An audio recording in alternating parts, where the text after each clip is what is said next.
Hi, நாம் இன்னைக்கு evening ஸ்நாக்ஸாக காரப்பொரி தான் செய்ய போகிறோம். வாங்க எப்படி செய்யறதுன்னு பார்க்கலாம்.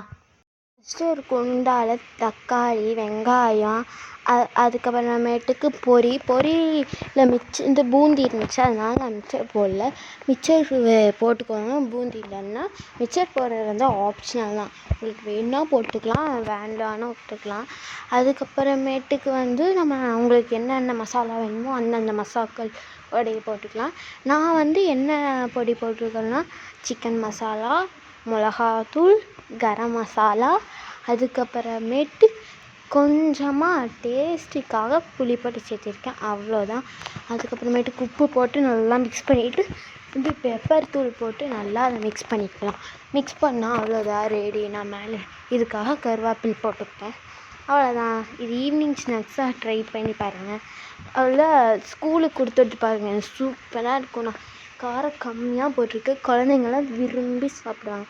அவ்வளோதான் டேஸ்ட்டு. நானும் பார்த்தேன், எங்கள் அண்ணனும் பார்த்தான். ஃபஸ்ட்டு எங்கள் அண்ணன் பார்த்தான், டேஸ்ட் சொல்லுவான், பாருங்கள். அப்புறம் எல்லோரும் சப்ஸ்கிரைப் பண்ணுங்கள். யாருமே சப்ஸ்கிரைபர் பண்ண மாட்டேங்கிறீங்க ப்ளீஸ். நான் எவ்வளோ இந்த நல்ல குக்கிங் வீடியோவை போடுறேன், எனக்கு சப்ஸ்கிரைப் மட்டும் பண்ணிடுங்களே.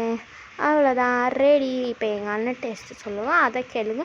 அடுத்து நான் இது பண்ணுவேன், கடையில் கொடுக்குற மாதிரி பேப்பர் ரோல் பண்ணி இது பண்ணி செஞ்சுருக்கேன்.